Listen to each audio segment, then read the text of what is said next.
मित्रों प्रणाम। आज 25 दिसंबर 2023 है। अपने हिंदुस्तान में तो इसको बड़ा दिन के नाम से कहते हैं, लेकिन ईसाइयों का यह सबसे बड़ा त्यौहार है क्रिश्चियन का, और क्रिसमस डे के नाम से इसको मना रहे हैं पूरे विश्व में। और सभी देशवासियों को और जो बाहर विदेशों में सभी को क्रिसमस डे की हार्दिक बधाई। और आज एक बहुत ही यशस्वी प्रधानमंत्री, जिनकी साफ छवि कवि वक्ता रहे स्वर्गीय श्री अटल बिहारी वाजपेयी जी की भी जयंती है। उन्हें भी बधाई, कोटि कोटि नमन प्रणाम करते हैं, जिन्होंने राजनीति में स्वच्छता, साफ सुथरा जीवन बिताया, कोई अपने ऊपर दाग नहीं लगने दिया और सबको साथ लेके चले और बहुत ही संयम धैर्य से बीजेपी को आगे बढ़ाया। बीजेपी के नेता रहे, उन्हें भी हम कोटि कोटि नमन प्रणाम करते हैं। और आज हिंदू रीति रिवाज के अनुसार तुलसी दिवस भी है, जो हम हिंदुस्तानी अपने घरों में तुलसी की पूजा करते हैं और तुलसी माता की भी दिवस की हार्दिक बधाई, शुभकामनाएं। और आज फिर मैं एक अपना छोटा सा विचार, और भाई आज से बड़ा दिन किस लिए है, आज सबसे बड़ी रात थी और छोटा दिन था। आज से दिन थोड़ा थोड़ा सरकने लगेगा और 1 महीना का ये जाड़ा है। 40 दिन का चीला कहते हैं, 40 दिन की गर्मी, 40 दिन की बसंत ऋतु, 40 दिन का चौमासा, इसलिए 6 ऋतुएँ बताते हैं हिंदुस्तान में। और ये सर्द ऋतु है और ये 26 जनवरी तक तो लगभग जाड़ा का प्रकोप रहेगा। इसमें बच्चे बूढ़ों के लिए बहुत काफ़ी बचाव करने का काम है ये। बच्चे और बूढ़ों को विशेष तौर पर और पशुओं को जाड़ा से बचाएं और अपने गरीबों को कपड़े कंबल दान करें जिस पे हो सके अपनी समर्थ्य के अनुसार, और जाड़ा में अन्न का दान करें। और भाई स्वास्थ्य पर विशेष ध्यान रखें। मेरा तो फोकस स्वास्थ्य पर है, क्योंकि मैंने जीवन में स्वास्थ्य से बड़ी कोई चीज़ नहीं देखी। और स्वास्थ्य ये अपने खान पान के अनुसार ही खराब हो रहा है। शुगर में देखा मैंने, शुगर में अगर आप गेहूँ छोड़ दें, जौ की रोटी खानी शुरू कर दें और व्यायाम शुरू कर दें और चाय भी कम पिएं, और एक शुगर में GI होता है ग्लाइमेक्स इंडेक्स, जिनका ग्लाइमेक्स इंडेक्स जैसे गेहूं का 75 है, चावल का भी 75 है, चीनी का भी 75-80 करीब है।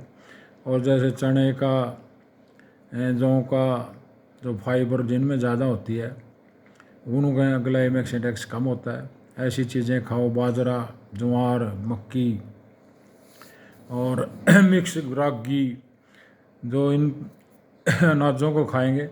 और एक बात और सामने आई है कि मिक्स रोटी मत खाओ, बाजरा, गेहूँ, जौ सारी मिला के, उससे हमारा लीवर, पेट है जो, वो विचलित हो जाता है। जैसे बाजरा गर्म होता है, जौ ठंडे होते हैं, तासीर अलग अलग है। एक टाइम में एक ही अनाज की रोटी खाओ और गेहूँ को दो छोड़ देंगे। गेहूँ ये सन 60 के बाद आई है, जब देश में तरक्की आई है। उससे पहले कोई गेहूँ नहीं खाता था, किसी के शुगर नहीं थी, BP नहीं था, हार्ट नहीं था। जब से गेहूँ आई है और ये चावल आया, इनमें सभी बीमारियाँ शुरू कर दी, BP, हार्ट, शुगर। तो ये बीमारियाँ इनसे पनपी हैं और हमारे खान पान बदल गए। बाजारी खान पान पर ज़्यादा ध्यान देते हैं। और इस बात का पता 40 के बाद चलता है, जब शरीर 40 के बाद बुढ़ापे की ओर ज़्यादा शुरू हो जाता है। 40 तक आदमी कोई ध्यान नहीं देता और 50 तक तो फिर पूरा। हम भी 40 साल तक कोई बीमारी नहीं थी हमारे को, और ना कोई इस परवाह करी, कभी बुखार का भी नहीं पता। और फिर क्या हुआ, हम भी अपना, हमारे पिताजी का अचानक स्वर्गवास होने पर, वो राजनीतिज्ञ आदमी थे, उनके पद चिन्हों पर चलने लगे। राजनीति है एक विदाउट वर्क बिजी मैन, इसका नहीं पता कब इसमें आदमी का तुक्का लगेगा। बहुत से लोगों की सारी उम्र निकल जाती है, अडवाणी जी की उम्र भी निकल गई, पार्टी भी खड़ी कर ली लेकिन नहीं नंबर आया, और मोदी जी आज पूरे विश्व में छाए हुए हैं। तो इंसान का भाग्य का कोई पता नहीं, और घोड़ा का भाग्य का कोई पता नहीं। एक घोड़ा तांगे में चलता है, 20-20 वॉरिड होता है, और एक राष्ट्रपति भवन में खड़ा रहता है, और एक 6 महीने में, साल में कभी नंबर आता है। तो इंसान और घोड़ा का भाग्य का कोई पता नहीं कब उज्जवल हो जाए। लेकिन अगर आपका स्वास्थ्य ठीक है तो दुनिया की हर चीज़ आपके लिए है। अगर आपका स्वास्थ्य ठीक नहीं तो आपका ना भाई, ना लुगाई, ना ताई, ना चाची, ना जमाई, सब कुछ दिन तक पूछते हैं, उसके बाद पूछना भी छोड़ देते हैं। तो मैं इस बात का भुक्तभोगी हूँ। मेरे को शुगर हुई, शुगर में किडनी फेल हुई, किडनी ट्रांसप्लांट कराई, जब काफ़ी उनको मेरी ज़रूरत थी, बच्चों को, पत्नी को, जब उन्होंने ध्यान दिया तो सारी सिस्टम बन गया। अब मैं इनके ऊपर बोझ बन गया, दवाई खाता हूँ 10-10 हज़ार की, लेकिन ये बेचारे सेवा तो बहुत कर रहे हैं, क्योंकि इसी वजह से मैं बच रहा हूँ। और वह परहेज़ रखने चाहिए, इलाज से परहेज़ अच्छा है।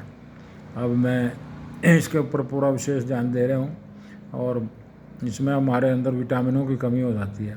हमें खोज करके विटामिन कि हमारे अंदर किस चीज़ की कमी है, तो वैसे अनाज खाए, तांबा की एक लुटिया अपनी टंकी में गेरो, जिससे तांबा की कमी पूरी होगी। मैग्नीशियम, लोहा की कढ़ाई में खाना बनाओ, सब्जी बनाओ, और इस तरह से मतलब अपना खान पान बदलो, तो शुगर आपका कुछ नहीं बिगाड़ेगी। और अच्छा तली भुनी चीज़ों से बचो। ये बस तो 40 साल के बाद इस पर ध्यान दे लेगा ना, तो वो बंदा लंबा जीवन जी सकता है। और जीवन मरने का कुछ नहीं होता है, मरण तो ज़्यादा ठीक है। जो दुष्प्रभाव हैं, किसी की टांग कट गई, पैर कट गई, किडनी फेल हो गई, शुगर में कोई मरा थोड़ी है।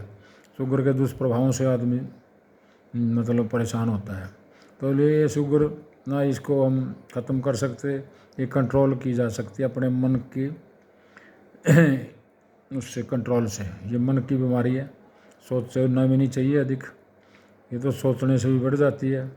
चीनी और मैदा और तली भुनी चीज़ें इसकी विशेष रूप से दुश्मन है। जो इनको खाएगा वो शुगर से कभी नहीं बच पाएगा। जो इसके ऊपर ध्यान देगा वो कभी इससे कुछ भी मार नहीं खाओगा। बहुत से आदमी मैंने देखे हैं 40 साल पहले शुगर थी और आज भी वो ठीक ठाक चल रहे हैं, अपने जीवन को बदला, खान पान बदला। हमारी रसोई में है ये सारा सौदा है। सुबह ग्रीन टी पियो, चाय बिल्कुल छोड़ो, चाय का ग्लाइमेट इंडेक्स बहुत ज़्यादा है। और जो ये चाय, दूध वाली चाय है, ये तो काफ़ी नुकसानदेह बताई गई है। बहुत विश्लेषण करता हूँ बैठा बैठा, और सोशल मीडिया पर, गूगल पे खोज करते रहते हैं, वीडियो सुनते रहते हैं। चाय को खाली पेट बिल्कुल ना पियो, ग्रीन टी पियो। और जैसे हार्ट में, ये शुगर में, कच्ची हल्दी का टुकड़ा, थोड़ा एक टुकड़ा उसका अदरक का, काली मिर्च, इनको उबाल के पियो, तो आप शुगर को नज़दीक भी नहीं आएगी और आपका स्वास्थ्य सही रहेगा। और भाई आज क्रिसमस डे पे बस मेरा यही संदेश है, स्वस्थ रहो, मस्त रहो, खुश रहो। बच्चों को और बूढ़ों को ध्यान दो, कमज़ोर को, पशुओं को, अपने को जाड़े से बचाएं। हमारे पहले बूढ़े कई तरह माता दादी 3 साले गाड़े और एक बच्चा पाला, 3 साल तक जो 3 सर्दी निकाल दिए वो बच्चा फिर आगे लंबा चलता था, और बहुत बड़ी केयर करनी पड़ती थी। तो सर्दी का मौसम शुरू हो गया है, लगभग ये 40 दिन चलेगा, 26 जनवरी तक तो विशेष रूप से। बाकी तो समय के अनुसार, मौसम के अनुसार कम ज़्यादा भी होता रहता है। अच्छी धूप निकलती है तो दिन तो बिन कट जाता है धूप में। और विटामिन डी ले, सुबह अपना 1 घंटा उसमें बैठो सूर्य की धूप में। डी की कमी, ई की कमी, विटामिन सी खाओ, संतरे, किन्नू ऐसे। और तो पर प्रोडक्ट जो शहर से प्रोडक्ट बनाते हैं, बर्फ़ी लड्डू जो भी, उनको मत खाइए जिनको शुगर है। सिर्फ अपने घर का खाना खाइए तो आप स्वस्थ रहेंगे, दवाइयों से बचे रहेंगे। बहुत साइड इफ़ेक्ट हैं, एक दवाई एक रोग ठीक करेंगे दूसरे और लग जाएंगे। मेरे को पहले शुगर हुई, बीपी हुआ, फिर हार्ट हुआ, अब एलर्जी होगी और ये 2 महीने से एलर्जी चली है, अब थोड़ी थोड़ी ठीक हो गया। मैं हैं तो हौसला रखो, हौसले और घोंसले में रहो, अपने घर पे रहो, अपने घर की रोटी खाओ। बस यही आज का संदेश है क्रिसमस डे की और अटल बिहारी जी की, तुलसी पूजा की, जो भी हमारे त्यौहार हैं उन सब की। और नया साल आने जा रहा है, सबको हार्दिक बधाई, शुभकामनाएं। कोई भाई मेरी बात अच्छी नहीं लगी हो तो माफ़ करना है। किश्ती हदे पार निकल सकती है, बिगड़ी बात फिर बन सकती है, इरादे मत बदल, तकदीर कभी भी बदल सकती है। दाना खाक में मिलकर गुले गुलजार होता है। और जो होते हैं जिनके हौसले मिलते हैं उन्हीं के रास्ते, ये ज़िंदगी नहीं बुज़दिलों के वास्ते मित्रों। तो यही मेरा आज का कहना है। पॉजिटिव रहो, खुश रहो, स्वस्थ रहो, मस्त रहो, खुश रहो। बच्चों को पढ़ाइए, सच्चे संस्कार दीजिए, तो पढ़ लिख कर अपना कामयाब बनेंगे तो आपका भी भविष्य उज्जवल होगा। जिसके बच्चे कामयाब उसका जीवन सफल कामयाब। कहते हैं जिसकी बेटी सुखी उसके माँ बाप भी सुखी, जिसकी बेटी दुखी उसका परिवार दोनों सब दुखी। तो यही आज का संदेश। जय हिंद, प्रणाम, जय बजरंग बली, जय श्री राम।